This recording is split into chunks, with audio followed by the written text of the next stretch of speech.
नंदुरबार जिल्ह्यातील रुग्णवाहिका चालक हे आक्रमक झालेले आहेत। त्यांच्या विविध मागण्या ज्या आहेत त्या मान्य न झाल्यामुळे आज रात्री 12 वाजेपासून त्यांनी आंदोलनाला सुरुवात केली आणि पूर्ण जे जिल्ह्याभरातले रुग्णवाहिका आहेत ते नंदुरबार सिव्हिल हॉस्पिटलमध्ये आपण बघू शकतो कशा पद्धतीने रुग्णवाहिका ज्या आहेत त्या लावलेल्या आहेत। अनेक त्यांच्या मागण्या आहेत, पीएफ असतील किंवा रुग्णवाहिकांच्या भंगारावस्था असतील, अनेक समस्या त्यांना भेडसावते। त्यानिमित्ताने त्यांनी आंदोलनाला सुरुवात केली आहे। रात्री 12 पासून आंदोलन जे सुरू होणार आहे याचा परिणाम जो होतो थेट रुग्णवाहिकांना रुग्णांवर होणार असल्याचं पाहायला मिळतं। आपल्यासोबत आंदोलक आहेत, आपण त्यांच्याशी बोलून घेणार आहोत। दादा, काय आपलं कशासाठी आपण हे आंदोलन करताय?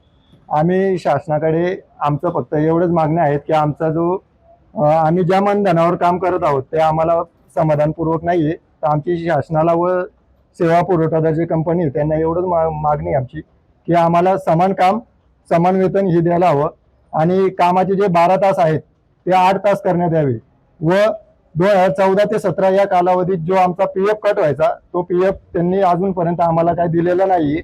तो आम्हाला पीएफ पूर्णपणे परत द्यावा त्यांनी व कोरोना काळामध्ये आम्ही जे काम केलेलं आहे त्या कामाचा सुद्धा मोबदला आम्हाला हा देण्यात यावा अशी आम्हाला आमची सेवा पुरवठादार व सरकारकडे मागणी आहे।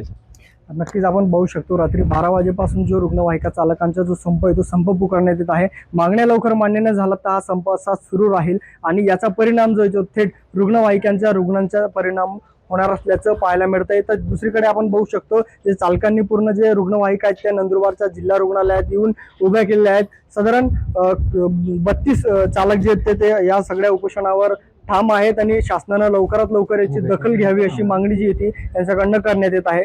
सागर निकवाडे, साम टीव्ही न्यूज, नंदुरबार। आता isakal.com आहे देशातील नंबर 1 ची मराठी न्यूज वेबसाईट।